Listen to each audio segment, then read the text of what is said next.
دا واز به زما او ستا په باره کې هم کېږي کل نفس ذائقة الموت. زه وایم رسول صلی الله علیه وسلم یې نه دی بخلی ما او تا به څه وبخي که دې مرګ چې ته څوک یې بخلی که پیغمبر صلی الله علیه وسلم یې بخلی د هغې نه مخکې نور پیغمبران دي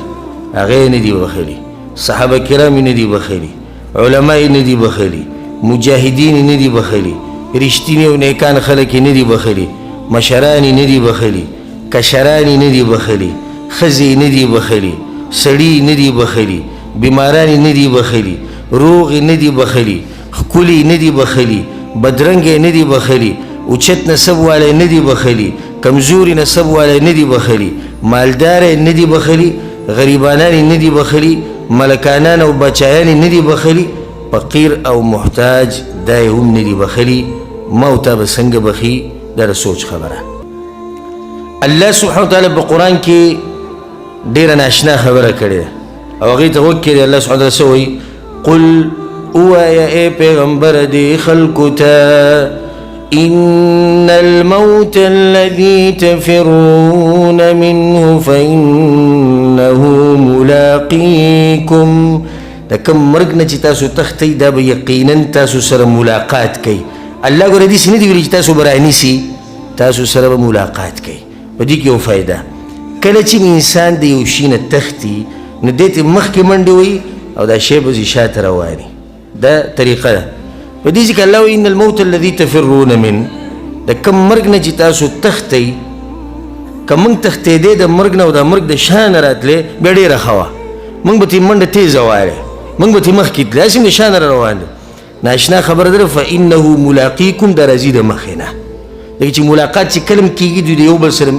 د مخې نه میلاویږي ملاقات داسې نه کېږي چې یو سړی تا پسې د شا نه را روان دی ملاقات داسې کېږي چې یو سړی تا له د مخې نه را روان دی دا مرګ هم موږ له د مخې نه راځي. ما او تا خو به دې سوچ کوو چې موږ دې منډې وو لرې کېږو د مرګ نه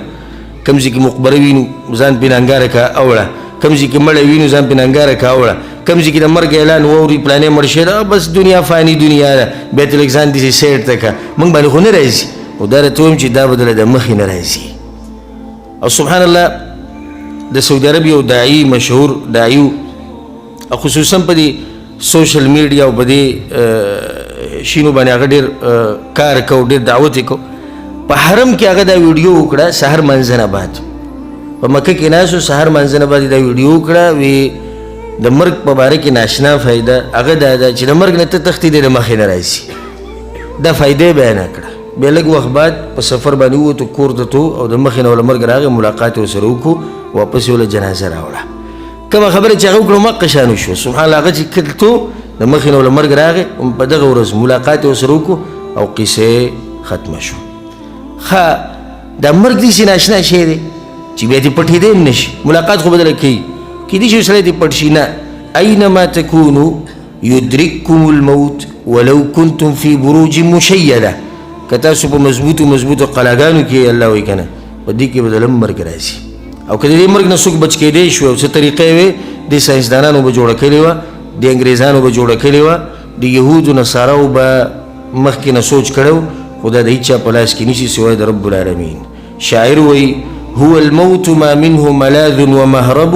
متى حط ذا عن نعشه ذاك يركب وی دا مرګ دی د دې نه تېښته نشتي خو صرف دومره ده چې دی د دې کټ نه کوشي ته به ورته خیج انتظار صرف دغې ته دی نور دا به کې نشتي چې نه به راځي انتظار صرف د دې نمبر دی چې کله به تا په دې کټ باندې ږدي او سبحان الله دا کټ ګوره چېرته خالي کېږي نه د کوم وخت نه چې انسانان پیدا شوي او د اوسه پورې او د قیامته پورې دا کټ په کوم باندې چې دا مړی ږدي دا نه خالي کېږي خو چې یو کس د کټ نه کوزېږي بل یې ورته خیجولی